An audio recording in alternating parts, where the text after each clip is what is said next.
The 2026 NFL Combine is well underway, and on today's show, I figured we could do a little mock draft, a 7-round mock draft. We have done a mock draft previously on the channel, but that was only kind of a 3-round mock draft. I wanted to go full 7 rounds for you guys today, considering there is no Liam Coen or James Gladstone at the NFL Combine, but we do have boots on the ground at Chat Sports, so keep an eye out here on the channel because we may still have some clips that are relevant towards the Jacksonville Jaguars, so make sure you stay tuned for that. But for today's episode, we're going to be doing a little 7-round mock draft 1.0 here on the channel. So without any further ado, let's get into it. But before we do, guys, you guys want more Jaguars mock draft videos? I personally love making them. I love making this one today, and I'd love to make more in the future. But I got to convince the bosses. And if I told them, I said, if we can get 30 subs on this video, next week, we'll bring another Jacksonville Jaguars mock draft video, but this time with trades. No trades in this mock draft coming up today. But if we want more mock draft videos on the channel, can we hit that 30 sub mark, hit that subscribe button for Jags News and Rumors? All right, just to kind of go over the Jaguars 2026 draft picks for you. Again, if you've been living under a rock, you know that the Jaguars don't have a first-round pick given the Travis Hunter trade that occurred right before the 2025 NFL draft. So these are all the draft picks as follows. So you have 1 pick in the second round, 56 overall. You have 3 third-round picks. One of those is a compensatory pick, so technically not official yet, but we are counting it for this mock draft for the purposes of this video.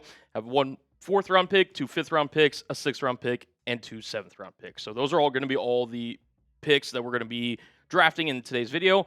And just again, to reminder, important note, no trades for this first one. I figured just to kind of set the groundwork, I wouldn't allow myself to give the trades. But again, if we get 30 subs on this video, we'll bring you more Jaguars draft coverage. So without any further ado, let's get into who I had the Jaguars selecting at the number 56 overall pick. And it's none other than Big Citrus, Domonique Orange. I think he's one of the premier defensive tackles in this entire draft class. And look, I'll be frank and honest with you guys. If you look at his stats, they're not going to blow you away. He's somebody that you really have to trust the tape in terms of how you're going to be able to judge him as a player going in to your roster and how you're going to see him develop into an NFL player, because he is a guy that has a lot of pros, has a lot of cons. But to me, I think Domonique Orange is going to be somebody that could contribute to an NFL defensive line right away. In fact, we can take a look at some of the pros and cons for Domonique Orange, and they're as follows, at least in my opinion. He has great upper body power. I mean, his knockback in terms of when he is meeting either a center or a guard in the hole, I mean, he is pushing dudes back and creating that, collapsing the pocket, especially on pass rushing downs or in the run game. He's able to kind of, get centers and guards off their spots really easily. I think it's going to be one of his strengths. He has surprising quickness for his size. He's somebody that weighs around 325 pounds. Doesn't move like it. Moves actually pretty well for a defensive lineman, and he has a diverse pass rush arsenal. I think he's got something that, while he didn't produce it in sacks, he did result in a good amount of pressures, and I think those skill sets can translate to the next level. He does play with inconsistent pad level, does have limited flexibility at his size, which that's, not normal, or unnormal, I should say, for somebody that weighs 325 pounds, and he does have trouble with double-team blocks. I'm going to be honest, there's a lot of people, right, that can deal with trouble whenever you're taking on a 2-on-1 situation. So, look, Big Citrus would be a welcome addition to the Jaguars front. We'll see ultimately kind of the decisions they make when it comes to Eric Armstead and Devon Hamilton. I would expect at least one of those guys to be back, but there is a world where one of those guys aren't on the roster for Jacksonville in 2026. You did bring back, Matt Dickerson. We'll see if they make any other re-signings on the Jaguars defensive line, but I think adding to this front in a year last year where the Jaguars just didn't get home a lot in terms of sack production, Domonique Orange has the tools to become a really great pass rusher from that defensive tackle position, and I think his skill set will translate to the NFL game better. Therefore, I have the Jaguars adding the defensive tackle out of Iowa State in the 2nd round.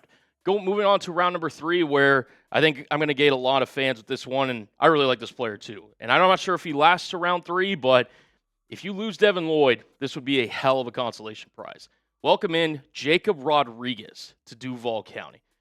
Simply put, Jacob Rodriguez produces. He is he's instinctual as a football player and just has a nose for being in the right place at the right time. You look at his stats at the University of Texas Tech, those last 2 years in particular, 2024 and 2025, I mean, it's seriously almost video game-like numbers, the way Jacob Rodriguez was producing. In 2024, 10.5 tackles for loss, 5 sacks, 5 passes defended, interception, 3 forced fumbles.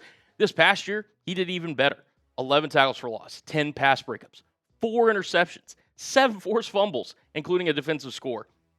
To me, if you are going to lose Devin Lloyd, Jacob Rodriguez would be a very nice Devin Lloyd potential replacement in terms of having somebody in the center of your defense. The real main question with Rodriguez, and I think it's going to be something that a lot of fans are going to be paying attention to, speaking of the NFL Combine, is how will Rodriguez test? He's going to be somebody that, as an athlete, doesn't blow you away, at least when you watch him on tape. Again, that's not everything when it comes to being a linebacker at the next level, but Rodriguez is one of those kind of rare, unique players where even if he doesn't test the greatest, where, say, he runs in the 4.6, I'm not saying he will run this, for example, but, maybe has a slow three-cone time or whatever the case may be, Rodriguez is simply a winning football player that has winning intangibles, that comes from a really talented defensive team at Texas Tech. And I think if Devin Lloyd were to go elsewhere in free agency, he'd be a perfect fit for Jacksonville under Anthony Campanelli's defense for 2026. Moving on to our second of 3 third-round picks, I went with Jennings Dunker, the offensive lineman out of Iowa. He did play tackle at the University of Iowa, but I don't think he's going to play there in the NFL. I think he's more fit to be a offensive guard at the next level, where I think he could be really effective. You look at his PFF grades from this past season in 667 snaps, graded out really well. Overall of an 80.6, which is on the higher end of all offensive linemen. Only allowed 2 sacks, gave up 3 penalties. He, to me, again, just because of his measurables in terms of his arm length, just his overall weight, he was in one of the lower percentiles in terms of offensive tackles, and I do expect him to be a guard at the next level and somebody that's a really menacing guard. And if you're the Jaguars, right, and you're looking at this from a somewhat cap and a future perspective, obviously you've got Ezra Cleveland and Patrick McCarry, who are your slotted in guards for next season. But I do wonder that while McCarry and Robert Hainsey are guys that you're locked in at least through next season, is Ezra Cleveland potentially on the chopping block? We actually did a video on the channel. Subscribe and check that video out. But you could technically move off of Ezra Cleveland. I wouldn't agree with the decision. I think he's your third best offensive lineman that the Jaguars have currently. And you do have Wyatt Milam that I think is the successor to Ezra Cleveland. But if they were to move off of Ezra Cleveland, Wyatt Milam slides in, you really become thin in terms of your depth at the offensive line position in terms of that interior. So I think a guy like Jennings Dunker, even if you want to kind of have him, sit for a year potentially and maybe take over for Patrick McCarry in 2027, I think could be a worthwhile investment. If you're Jacksonville, we know and understand that Liam Coen values the rushing attack to kind of build off the play action in order to, sustain offensive drives and whatnot. I think Jennings Dunker is somebody that if you slot him in as an offensive guard here at the next level, he's going to produce for you. I have him going to Jacksonville at pick number 88. Going on to our final and third round pick at number 100 overall. This is one of my guys in this draft class, Davison Igbinosun. He is an outside corner that I think that Monteric Brown, who I've been imploring the Jaguars to re-sign this offseason, if they do not let him go, you're obviously going to lose him and potentially Greg Newsome, who I don't think the Jaguars are going to bring back really in any circumstance. I think he's just somebody that Jacksonville ultimately is going to price out / move in a different direction. You're going to need some competition at that outside corner spot. And Davison Igbinosun is somebody that I think from the get-go, from the moment he steps on an NFL training camp field, is going to be able to contribute at some level. You look at his coverage stats from last season. Allowed a 41% completion percentage, only 167 yards, 10 pass breakups to 2 interceptions. Quarterback rating of 43.4. To me, Davison Igbinosun, he is a combination of a lot of great things. Speed, length, and aggressiveness. Something that all defensive coordinators value in a quarterback, and I think he is a starting quarterback in the NFL. When you look at Travis Hunter, who's probably going to be more likely transitioning into that future cornerback 1 role for the Jags, you need somebody on the opposite side of him that can, obviously gain respect and also build around him in terms of Anthony Campanelli's vision. You can play this guy in man, you can play this guy in zone. I think he fits in a lot of different schemes. And I just think that Igbinosun, that if the Jaguars want to go in a cornerback direction, I'm not sure if he will go in round 3. I certainly would love him in round 4. I do think he's a day 2 worthy type of talent because I think in easily a year or two, he's going to be proven to be one of the more athletic freaks at the cornerback position with some really technical talent. He does get a little grabby at times, but I think that can be coached out of him at the next level. I think Igbinosun would be a great target for the Jaguars in the NFL draft. But I want to hear from you guys. Who's your favorite Jaguars draft target? Is it somebody that I mentioned so far? Is it somebody that I haven't mentioned in previous videos? Let me know down in the comment section. The Jaguars can go a multitude of different ways in this upcoming draft. I want to hear from you guys down below. Getting into the 4th round pick for the Jacksonville Jaguars, it's Austin Barber, the offensive tackle from Florida. And the main reason why I went with this pick in round 4 is, look, you have your 2 bookend offensive tackles for the future, and Anton Harrison, who I'd expect to get an extension, if not this offseason, but next offseason, and Cole Van Lanen, who at the end of last season you extend for 3 years, $51 million. Outside of that and behind them, I'm not really confident in either one of these guys. Walker Little and Chuma Edoga, who Chuma Edoga I expect to be a prime Jaguars cut candidate this upcoming, or at some point during this offseason, and Walker Little, who I like in terms of, hey, you could be on a roster, but at the cap point that he has for the Jaguars, I would expect them to be a prime trade candidate, for other teams. The Jaguars need to invest at that kind of swing tackle position. And Austin Barber, I think, graded out really well for PFF, more specifically in the run game. Had a run blocking grade overall of 90, zone blocking scheme grade of 87.1, and a gap grade of 82.6.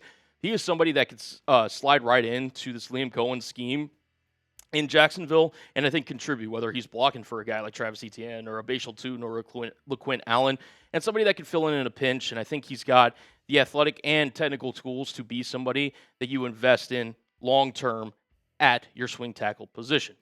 Moving on to round 5, and we've got a guy that I think could be slept on in terms of a day 3 potential pick for the Jaguars, and it's Jamari Taylor out of the University of Virginia, where he technically played most of his collegiate football career at North Carolina Central.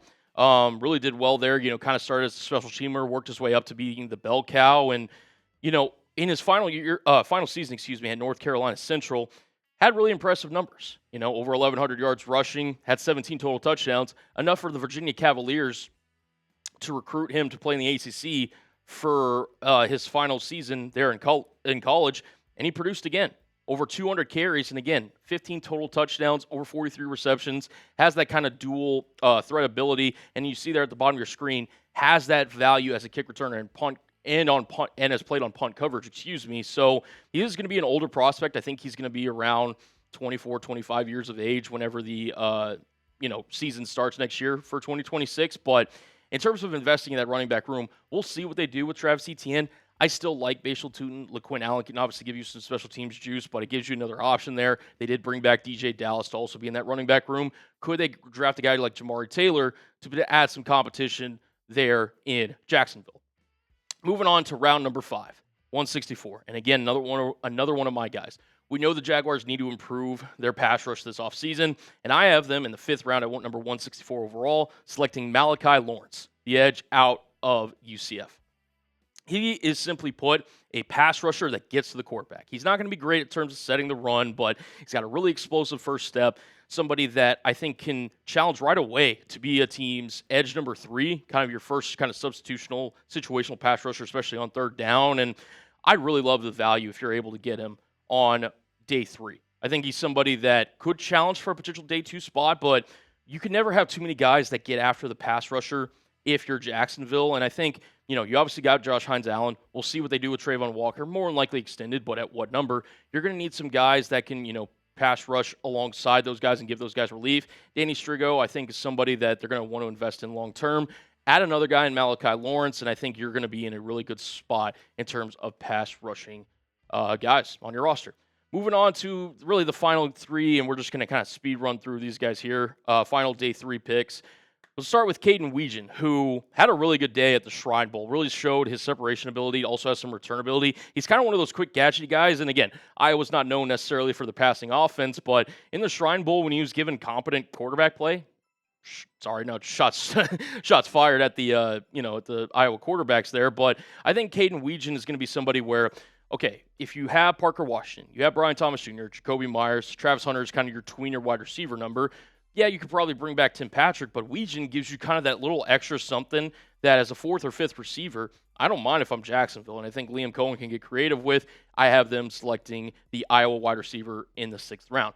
Moving on to round number 7, Jacoby Thomas. He's got excellent size, safety versatility, could play either the free safety or in the box. He's a really instinctive player. Obviously was a key part of a Hurricanes defense that played in the national championship game and fell short against the Indiana Hoosiers. But I think Jacoby Thomas, if you're looking at this Jaguars secondary, could provide, again, some versatility and somebody that you're not expecting to start right away, but if you need him in relief for an Antonio Johnson or somebody like that, can give you some valuable minutes. Also has some special teams experiences as well. So I like Jacoby Thomas in round 7. And finishing off with Cameron Ball, just again, adding to that defensive tackle group. We'll see what they do with guys like Eric Armstead, Devon Hamilton. You already added Domonique Orange in this hypothetical scenario. Why not get a Cameron Ball who's a really good run defender and somebody that I think can contribute to a defensive tackle room in terms of a depth piece right away. I have him going in round 7 to the Jaguars. That is it. My first mock draft for the Jacksonville Jaguars. That was 7 rounds. Grade it for me. Grade my Jaguars mock draft. A, B, C, D, or F. Also, let me know if you want to, your favorite, maybe least favorite pick down below in the comment section. I really appreciate if you made it to the end of this video. But we're going to be starting something new here at the Jags Now. Little Duval roll call. Somebody that I've been kind of doing it at the end of videos anyway, but I've finally decided to put an official title on it. If you made it to the end of this video, this is going to be the standard from now on. I need you guys to spam Duval down in the comment section. And without any further ado, we'll see you guys next time.